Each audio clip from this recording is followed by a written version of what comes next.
Thank you. Tonight, officials have not said anything about motive, but they are investigating a letter that they think the suspect wrote before the attack. And while the FBI is not saying today's shooting is a hate crime, El Paso police believe that it may be. Right now we have a manifesto from this individual that indicates to some degree it has a nexus to potential hate crime.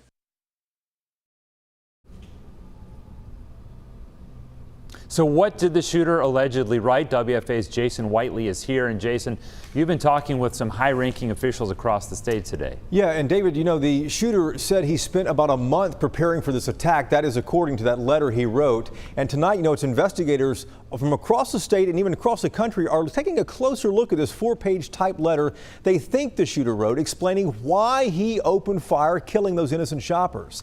In the letter, the shooter describes himself as a white nationalist, a right-wing extremist consumed by conspiracy theories. In short, he thinks that white people are being replaced by immigrants in this country. The letter states this attack is in response to the Hispanic invasion of Texas. They are the instigators, he wrote, not me. I'm simply defending my country from cultural and ethnic replacement brought on by an invasion.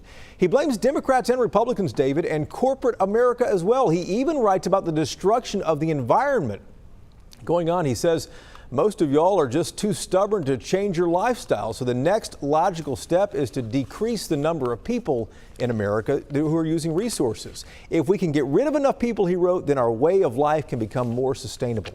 And finally, a personal moment here. The letter says that he hoped he would not survive the mass shooting. Capture in this case is far worse than dying during the shooting, he says, because I'll get the death penalty anyway. Worse still is that I would live knowing that my family despises me. So tonight the big question is, where is his family? Where are his friends? If he had been preparing for this for the last month, no one saw anything, no one suspected anything, and no one said anything. Clearly, those are questions that federal agents tonight are trying to answer, David. Jason, it's interesting that he was blaming both Democrats and Republicans in this letter. That is kind of fascinating that he's doing that. You know, he was only critical of those Republicans who back big business, you know, not the social conservative side of the party also.